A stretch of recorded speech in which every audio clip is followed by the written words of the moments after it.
नमस्कार दोस्तों, मैं राकेश मेहरा जी के क्लासेस की तरफ से आप सभी का हार्दिक अभिनंदन करता हूं। दोस्तों, आज मैं एक मुहिम लेकर आया हूं और उस मुहिम का संबंध आपके करियर से है।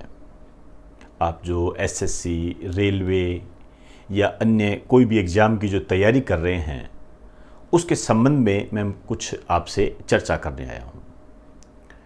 और इस मुहिम को मैं आपको पहले ही बता दूं, आपने आगे बढ़ाना है और इतना ज़्यादा आगे बढ़ाना है कि ये पूरा जन जन तक फैल जाए। मेरी मुहिम का जो संबंध है आपके बेरोजगारी के मुद्दे से है। रियल में जब हम पिछले आंकड़े देखते हैं तो बेरोजगारी का मुद्दा बहुत हावी हुआ है और इस कोरोना काल ने तो उसमें घी डालने का काम किया है।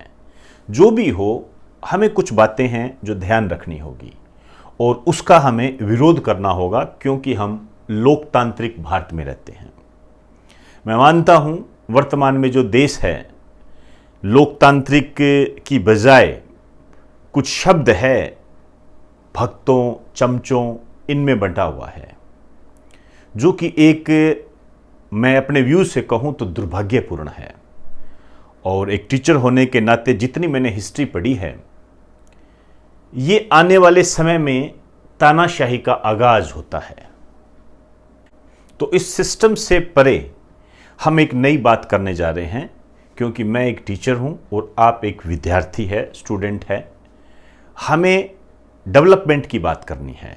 डेवलपमेंट की बात करते हैं तभी हम सही मायने में अपनी एजुकेशन को इम्प्लीमेंट कर पाते हैं।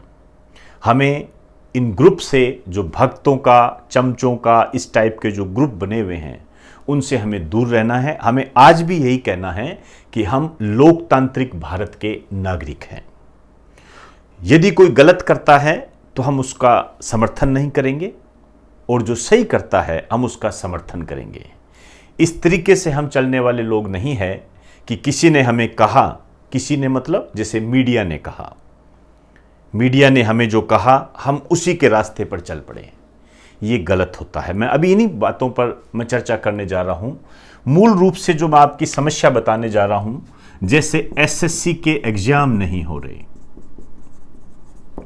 एग्जाम भी नहीं हो रहे और तो और रिजल्ट भी नहीं आ रहा, ये समस्या है।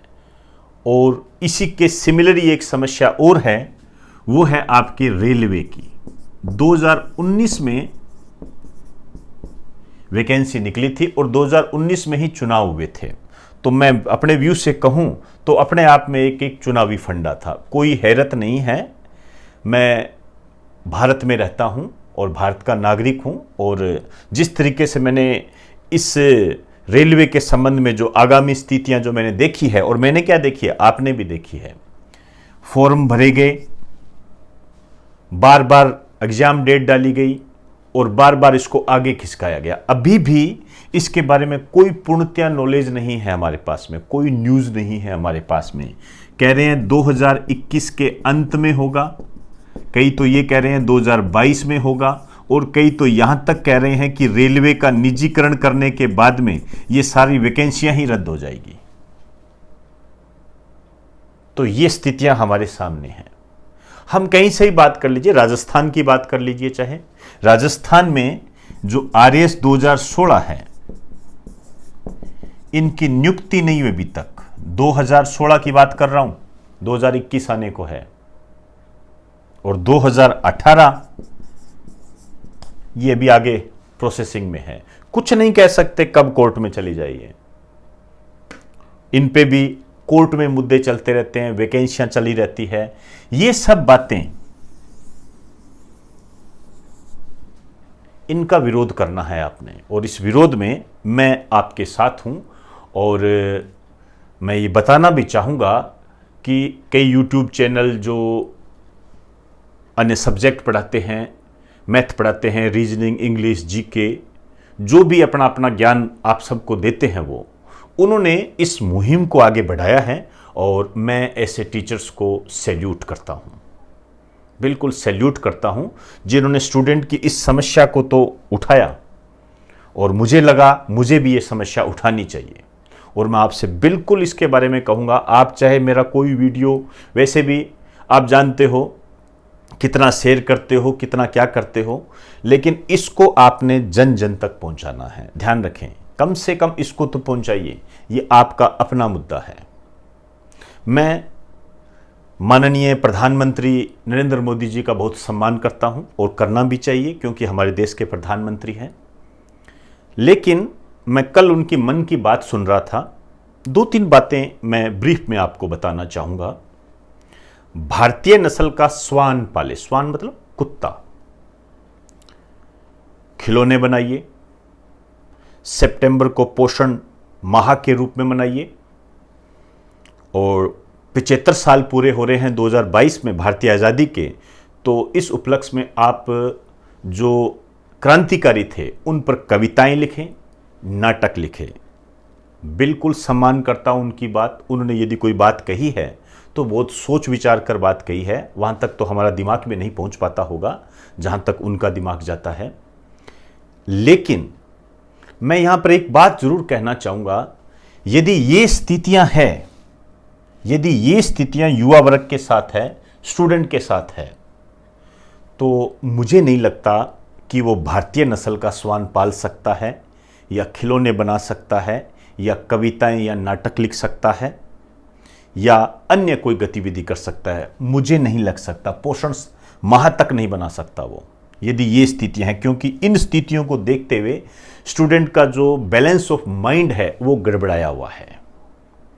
तो मैं एक नागरिक होने के नाते उनसे अपील करना चाहूँगा कि इस बार जब वो अपने मन की बात करें तो एसएससी, रेलवे से संबंधित जो भी ये दिग्भ्रमण की स्थिति बनी हुई है, जो कि दिग्भ्रमित की जो स्थिति बनी हुई है, उन्हें वो अपने शब्दों से दूर करें, ऐसी मैं उनसे अपील करना चाहूँगा। और एक बात और मैं आपको कहना चाहूँगा, ये मीडिया वर्तमान में जो भी ये स्थितियां हैं, चाहे आप इस स्थिति को भी ले लीजिए, आप तो अपनी बात करें, हम अपनी बात करते हैं, चाहे आप इस स्थिति को ले लीजिए, इसके लिए सबसे जिम्मेदार ये है, ये तंत्र सबसे जिम्मेदार है। मैं इसका पुरजोर विरोध करता हूं। यदि कोई मीडिया का व्यक्ति सुन भी रहा है तो बिल्कुल मेरे से वो डिस्कशन कर सकता है, कोई समस्या नहीं है, आप आइए। मैं कल की बात बताऊं, कल मैं देख रहा था, मुझे देखकर बड़ी हैरानी हुई। आपने जान रहे हो कि वर्तमान में पूरा देश जो रिया हो चुका है, कमेंट भी आने लग गए, जोक्स भी बढ़ने लग गए। इसमें तो हम माहिर हैं, इसमें कोई दो राय नहीं है, जोक्स बनाने में माहिर है। आज कोई भी बात आ जाए, जोक 2 मिनट में बन जाएगा। लेकिन यदि मैं कहूँगा कि इस मुहिम को आगे बढ़ाएं तो तरह तरह के विवाद पैदा होते हैं। कई तो यहाँ तक कह देंगे कांग्रेस में कभी हुआ था क्या, कांग्रेस के काल में हुआ था क्या कभी ये। कई कह देंगे नहीं नहीं ये तो सरकार विरोधी है, ये तो गलत है, ये तो गलत है। दोस्तों, हम कितने भी बड़े क्यों ना हो जाएं, चाहे मैं क्यों ना हूं, चाहे आप क्यों ना हो, चाहे इस देश का तंत्र पूरा क्यों ना हो, हमसे हमेशा गलतियां होती है। वो जो गलतियां होती है, पहला नंबर उन्हें सुधारना चाहिए। दूसरा नंबर, यदि कोई गलत कर रहा होता है तो उसका विरोध करना चाहिए। विरोध किसी भी तरीके का हो जाए। जैसे मैंने कहा कि मेरी इस मुहिम को आप आगे बढ़ाइए, यह आपकी अपनी मुहिम है, आपकी अपनी मुहिम है। इस मीडिया की मैं बात करूं तो रिया जो देश हो चुका है, आप जानते ही हो, सुशांत केस प्रकरण में कल वो क्या बात कर रहे हैं, बड़ी हैरानी हुई। और मैं अपने आप को बड़ा दुर्भाग्यवान मानूंगा इस मामले में।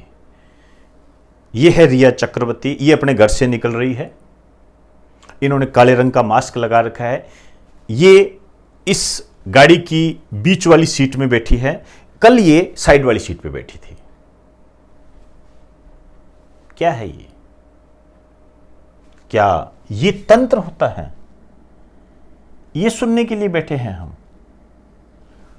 ये मुद्दे नहीं दिखाई देते आपको?